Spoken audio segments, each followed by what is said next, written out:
Yeah, so we have four facilities that we own. Grizzly Base is on a little private lake just out of Big Fork, and then Camp Arcola, which is over kind of on the cutoff road between Anaconda and Wise River, so on the big hole there. So that's a great facility for us as well. So those facilities are open, and we just don't run an organized summer camp, but our troops and our units and our youth can go and camp at those facilities and enjoy those, and often do. We have units that come from all over to stay at Grizzly Base and end up exploring Glacier Park and some of that country through the Jewel Basin and Bob Marshall, etc. We also have an operation that we run in partnership with the Boone and Crockett Club. They have the Teddy Roosevelt Memorial Ranch over on the Rocky Mountain front, kind of out of north of Augusta and near Depouillier. And that is an opportunity. We bring some youth in, and they can go into the Bob Marshall Wilderness, and they can pack raft out. That's a single man raft and a helmet and a kayak paddle and a life jacket. It's about a 5-pound package, and they can go in there and actually scoot back through there on several waterways. So pretty unique operation there. And scouting has Philmont, and we have the Florida Sea Base and whatever, but nobody has the Bob Marshall Wilderness, and that's a pretty unique place to do an adventure as well. And then as far as getting to go, we have reservations to our in-state scouts, kind of first come, first serve. And we end up serving about half of all the scouts in Montana go to one of our properties, and then another third or so go out of state. They go some other place. And so as soon as we've satisfied kind of our registration period, then we open it up to out-of-state units, and they come from all over. Montana is a destination location. But I think you said that this year you did only in-state. Is that correct? That's correct. Yeah, due to COVID concerns, we were lucky. In Lewistown, we're at Fergus County, and they just don't have some of the results that our more populated areas do with COVID. But we took all precautions. Again, took everybody's temperature 3 times a day. We moved everybody in clusters of 50. So you showed up, you were in a cluster of 50 the entire time you were there. So that group of 50 people ate together, went to program together, etc. So if we did have a problem, we could immediately pull that group of 50 and hopefully not impact the others on site. But again, we had a great summer, and knock on wood. Actually, I think the biggest issue we had is a kid got a stick stob and punctured his arm a little bit. He was okay, took a little bandages, but that was our biggest health issue of the summer in 6 weeks. So felt pretty good about that. Lee, you had a question? Jory, tell everybody the opportunities that Philmont offers to the scouting program in the United States, a little bit of its history and what it entails. If you've got any kind of a history with the Scouts, you know or have heard of Philmont Scout Ranch in northern New Mexico.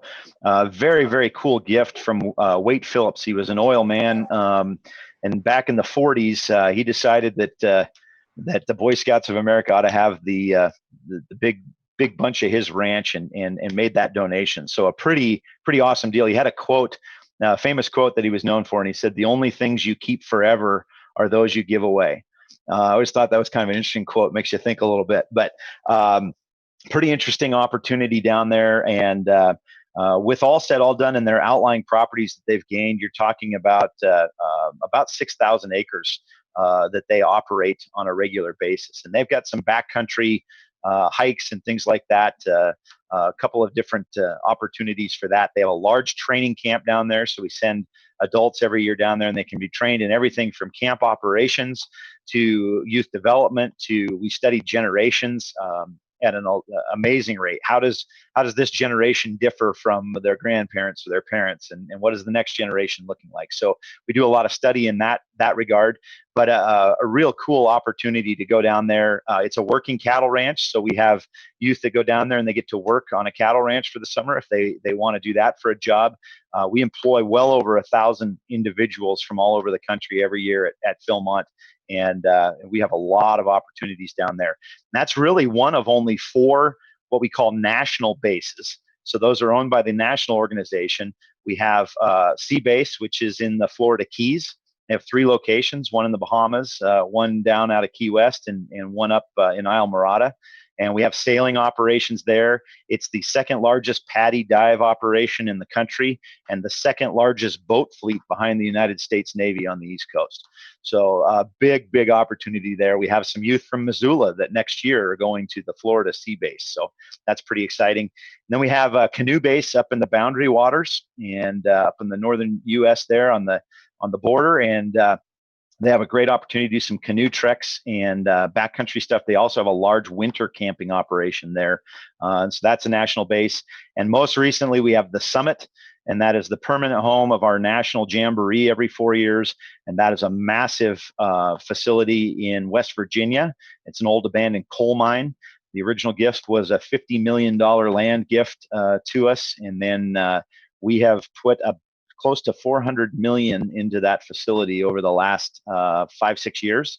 It's the largest mountain bike complex in the country, the largest zip line tour in the country, and then we have skate parks and BMX and mountain bikes and hiking and rafting, and we have 6 man-made lakes on the property. It's quite the adventurous spot. We hosted the World Jamboree last year. That was 43,000 kids from 130 countries around the world, nearly 50% male-female split. Scouting exists in every country of the world, and in all other countries where it is legally allowed to do so, scouting is co-ed and always has been. So we were one of the last in the world to go to that model.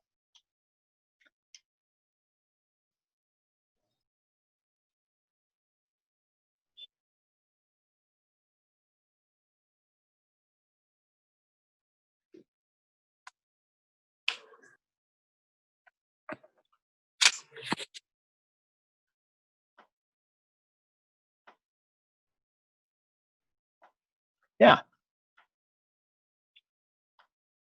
Yeah. So we're kind of unique. Scouting was started in the United States in 1910. Missoula and Wallace, Idaho were 2 of the first strongholds for establishing scouting in the West, if you will. And scouting officially organized in 1916 in Missoula. But in 1915, they were using it in the summertime as a university extension program. They had the current head of physical education at the university started taking youth in during the summertime and teaching them scout skills.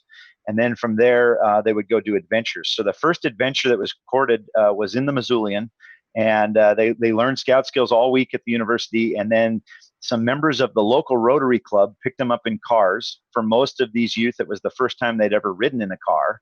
They drove them to Lolo Hot Springs, which was a drive back then, and they spent the night, used their skills, and then they walked back. So it proves once and for all that youth in 1915 were a lot stronger than we are today, a lot more fortitude, but pretty unique deal. So about 1916 was the real catalyst for starting scouting here in Missoula. We had a scout executive that lived in Missoula and had an office downtown in one of the bank buildings. Interestingly, every member of the local community, the who's who of Missoula. So if you think back to some of the folks that helped really kind of build Missoula, Theodore Jacobs at the bank, and some of those folks, they really were the financial push behind getting scouting going. So it was a very big community-based operation at that time. In my own family, yeah, I had no choice. I was simply born here. My father was born in Lima, Ohio, but quickly moved to Seeley Lake and then to Arlee, where my grandparents kind of established business in Arlee. So he was raised in Arlee, graduating class of 17 youth. So he had a big one there. And my mother and grandmother and grandfather, great-grandfather and beyond were here in Missoula. I actually had a great-grandfather that came through the internment camp at Fort Missoula, and when released, crossed the street and built a ranch out there. So a lot of history here in Missoula. It's always been one of my little things that I enjoy about Missoula, and wandering through some of the history that we've got here. So that's my deal. Sandy? Sandy's got a question here. Yeah, I want to know if you've got an idea of the percentage who attend a military university. Yeah. So, interestingly, of all of our academies, if you will, so the Naval Academy, the Air Force Academy, you look at those operations.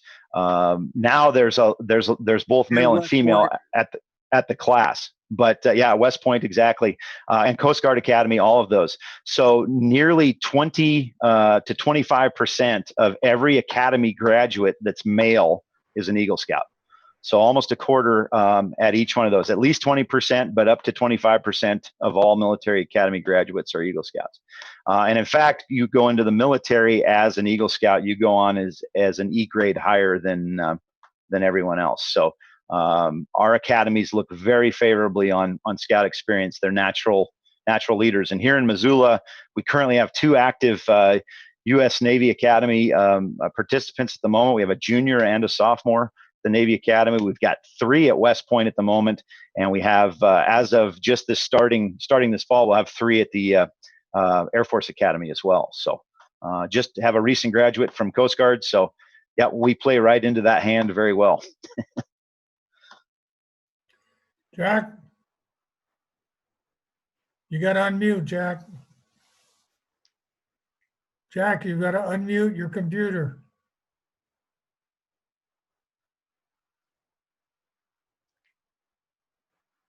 Jack, hit the microphone in the lower left-hand corner.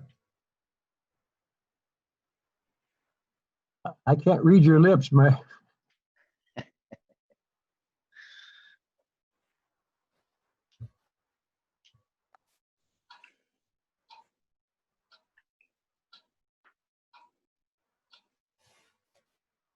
Now, I have a question. You have a Sea Scout program with the facility there at Flathead Lake? Yeah, we actually have 2. We have a Sea Scout program at Melita Island at Flathead Lake, and we have one in Helena as well. Somebody that's really embraced that Sea Scouting. And so Sea Scouting is a division of our venturing program. So it's co-ed ages 14 to 21.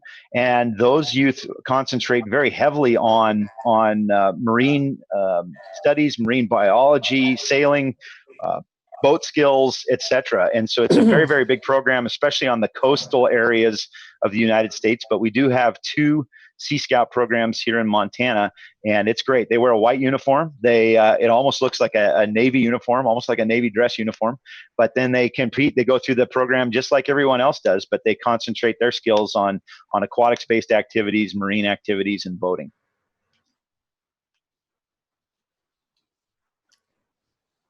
There was a division back in up until the mid 70s called Air Scouts as well. And that was much like the Civil Air Patrol, concentrated a lot of their activities around flying and flight services, that sort of thing. So we're always looking for things that we want to do.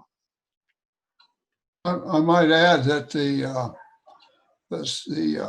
Eagle Scout projects, we had, I don't know, maybe 4 or 5 different ones out at Travelers Rest State Park.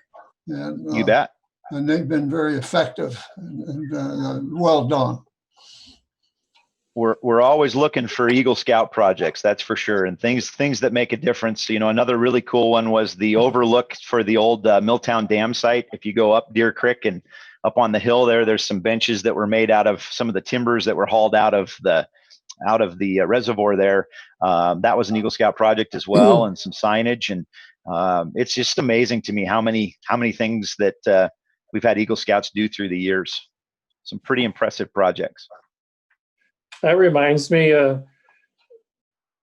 can you tell them, I'm pretty sure Steve Koski told me about an Eagle project with a young man who had an accident, and he had a helmet project. Can you tell our members about that project, Rory? Yeah, this is a young man that lives out in Frenchtown. Great kid, and he was out. He had a new bicycle, and he was out pedaling that bicycle and hit something in the road, either a loose rock or a rut. He's not even sure really what it was, but it pitched him forward, and he landed on his head and severely hyperextended his neck. And for all intent and purpose, was not paralyzed, but basically immobile when he broke the upper part of his neck and his back. He was immobile for the better part of a year in a significant back brace. And all done, he's recovered from that. He's much taller than I think he would have been, stretched him out a little bit. But he was so concerned with that deal that he went down and started working on a helmet education project and got several donors together to get helmets donated, and ended up, all said, all done, I think he ended up donating several hundred, 200-300 helmets out to some local youth groups and some local education, and trying to educate the public about the need for a bike helmet. When I grew up, I think my parents just figured I had a thick skull. I don't remember ever having one, and knowing how important that is now with his work was pretty impressive. So, you just get these kids that make that connection to something that's important to them or something that's important in their lives. Just amazing what you can see them do.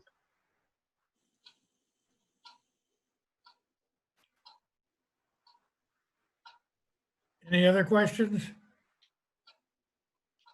Any other political questions? I will tell you that we're very excited about the end of 2020 here. We're going to have our inaugural class of female Eagle Scouts. And so there won't be a first, there'll be an inaugural class, but across this country or whatever else, for the first time, you're going to see female Eagle Scouts, and all those same things apply in that regard. But again, there's been a lot of stipulation. The Girl Scouts of the USA is a completely separate organization from us.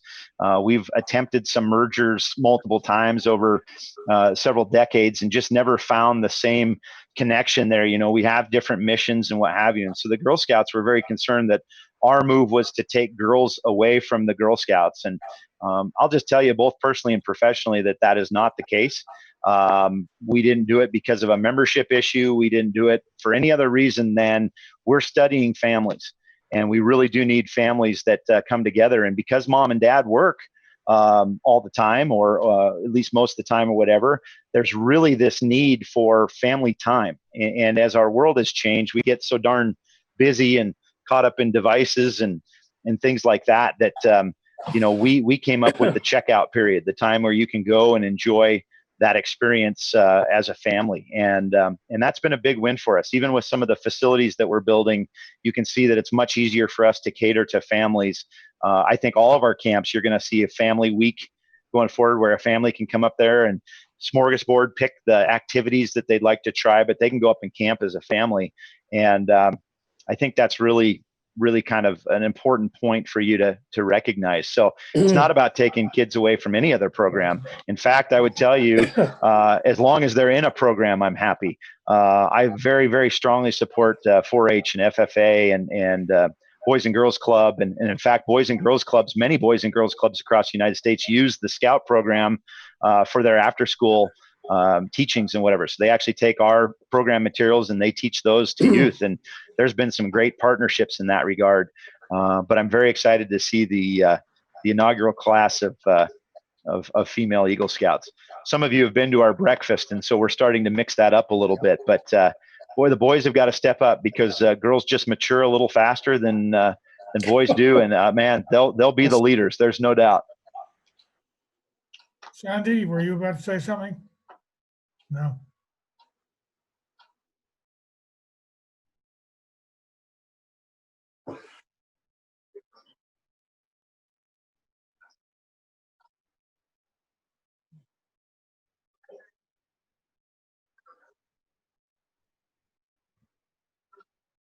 I do. And many of you guys remember Jerry Dietert was a great Missoulian, passed away a few years ago. And Dr. Dietert was instrumental in kind of bringing the Heart Institute, or much of it, to Missoula.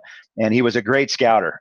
He was in the very first Cub Scout pack in Missoula. There's a photograph of him and a bunch of young guys sitting on a fire truck downtown. And so pretty cool story there. But he took the time to go through the Mansfield Library about 20 years ago and found every place that the Boy Scouts were mentioned in the Daily Missoulian for the first 10, 12 years of its existence. And I have that document. I'd be happy to give it to you, get you a copy of that. But yes, we do have some history. We know, for instance, Norman McLean was in the very first scout troop in Missoula. And I have a picture of them standing on the steps of the Methodist church, and his father, the preacher, is the committee chair standing in the background. And so we've had some unique connections that way as well. And the more you dig, the more you find. But yeah, I'd be more than happy to share some of that history in my office downtown. I've got a couple old collectibles there, but we've got a lot of documented history with some of that, which I think is pretty unique. So you bet. Rory, I believe that's the First Presbyterian Church where You're correct. Yep, you're correct. That's right. I said meth. I talked too fast. Good correction. We've actually, on occasion, we've had an opportunity to take Norman's son, John, also a recognized author, but he's come out with us and helped us recreate some of that history. And he's a big history buff. He did not have that picture. He did not know about that photograph. So we were able to go back and into the archives and pull one up and get that reprinted, which was pretty cool. It is my name, so it's Jory.Dellinger, just like it's on the screen, at scouting, which is SCOUTING.org.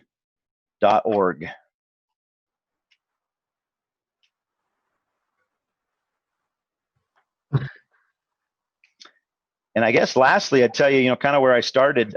First of all, thank you for what you do. As I look at the split screen here, this pretty cool group of people. A lot of you have done a lot of things in this community, so that's close to my heart, as you heard me speak about. But if any of you have any questions or you'd like to go see one of those facilities, I think that's our biggest challenge in Montana, is that we have 147,000 square miles to deal with. So just taking you on a tour of camp is all day endeavor if you want a really long drive. But would love to show you some of those facilities if that's something you're interested in, or more important, if you want to come down and have a cup of coffee and talk about where scouting is and what's going on. I'm more than happy to do that.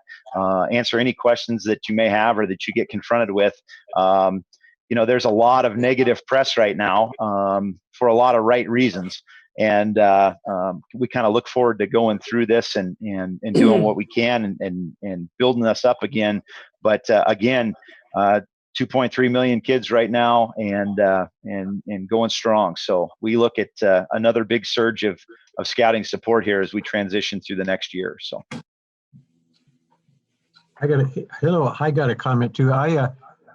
I just have a memory of the scouts having a great impact on my youth growing up during my puberty years, and giving me teaching me how to be very self-confident as a young man. And I just wondered, with the group here, how many could raise their hands and say they had an involvement when they were young kids in the Boy Scouts? Anybody else? Wow. Yeah. That's really interesting. 50%. Yeah. It adds up quick. Okay. Thank you. Okay, well, Jory, thank you very much. I thought that was very interesting. And You bet. Thank you, guys. And we'll see you again, maybe out at Melita or over at your Lewistown ranch. There you go. And for our members, our speaker next week is, bear with me, Kelly Boma. She's a director, producer, and actor for drama, theater, and film. And she's going to be talking about a short film that she's apparently done called Life in the Slow Lane, and about the Missoula Senior Center. And all that'll be happening if old Fuzzy Fossil and I can figure out how to let him handle the meeting next week, which I think we'll be able to do. Yeah. If not, we'll get somebody like Maritza who's young enough to figure this stuff out.